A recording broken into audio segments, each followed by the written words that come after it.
معجزے کے بارے میں عادت باری تعالیٰ شروع سے یوں جاری رہی ہے کہ جس دور میں جس چیز کا عروج ہوتا تھا اس دور کے نبی کو معجزہ بھی اسی قبیل کا دیا جاتا تھا۔ مثال کے طور پہ حضرت داؤد علیہ السلام کے زمانے میں لوہے کی صنعت اپنے پورے عروج پر تھی۔ لوہے کو گرم کر کے، نرم کر کے، ڈھال کے مختلف صورتیں ظروف بنانے کا مزاج وہ قوم رکھتی تھی۔ تو جب لوہے کی صنعت اپنے پورے عروج پہ تھی تو اس زمانے میں اللہ نے اپنے نبی حضرت داؤد علیہ السلام کو جو معجزہ دیا وہ یہ تھا کہ وہ لوہے کو ہاتھ میں لیتے موم کی طرح نرم ہو جاتا۔ حضرت موسیٰ علیہ السلام کا زمانہ دیکھ لیجئے، یہ جادوگری کے فن کے عروج کا دور ہے۔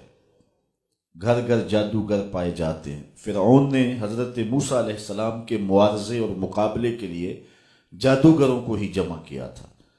تو جب جادوگری کا فخر پورے عروج پر تھا، اللہ تعالیٰ نے اپنے نبی حضرت موسیٰ علیہ السلام کو اس زمانے میں معجزاتی عصا عطا کیا، جو کبھی چھوٹا ہو جاتا تھا، کبھی بڑا ہو جاتا تھا، کبھی پتے جھاڑتے تھے، کبھی بکریاں ہانکتے تھے، ضرورت بنتی تو اژدہا بن جاتا، پتھر پہ مارتے تو 12 چشمے پھوٹتے، رات کو اندھیرے میں روشنی دیتا۔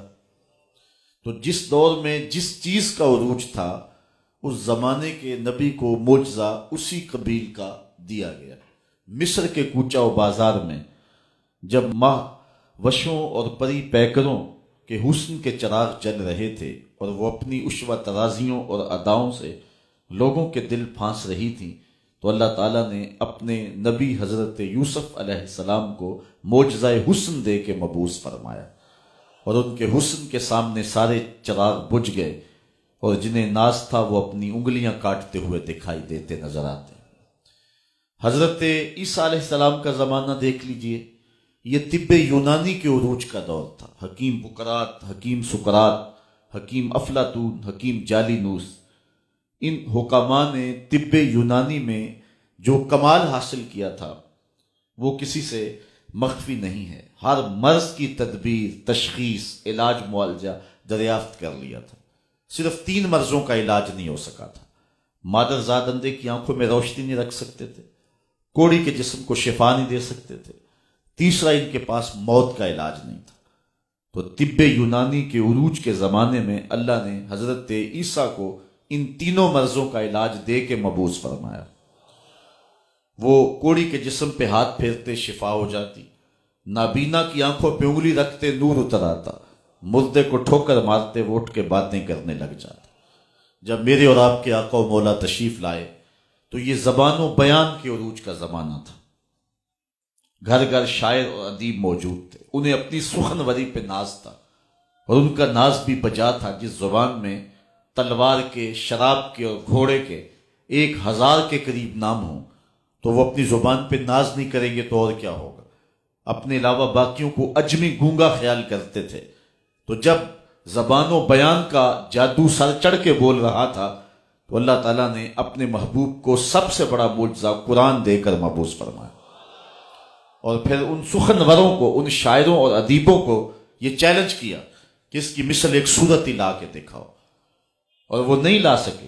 تیرے سامنے یوں ہیں دبے لجے فصحا عرب کے بڑے بڑے، کوئی جانے کہ منہ میں زبان ہی نہیں بلکہ جسم میں جان ہے۔ کسی کے اندر ہمت ہی نہیں ہے کہ وہ اس قرآن کا مقابلہ کر سکے۔ تو جس دور میں زبان و بیان کا جادو سر چڑھ کے بول رہا تھا، اللہ نے اس زمانے میں اپنے نبی کو سب سے بڑا معجزہ قرآن عطا فرمایا۔ اگر اس تمہید کو آسانی سے ہم سمجھ گئے تو پھر اگلا مرحلہ وہ یہ ہے کہ ہر دور میں جس نبی کا جو عروج تھا اس کا معجزہ اس کو عطا کیا گیا۔ تو میرے اور آپ کے آقا و مولا کا دور مختصر نہیں تھا، قیامت تک دور میرے حضور کا ہی ہے۔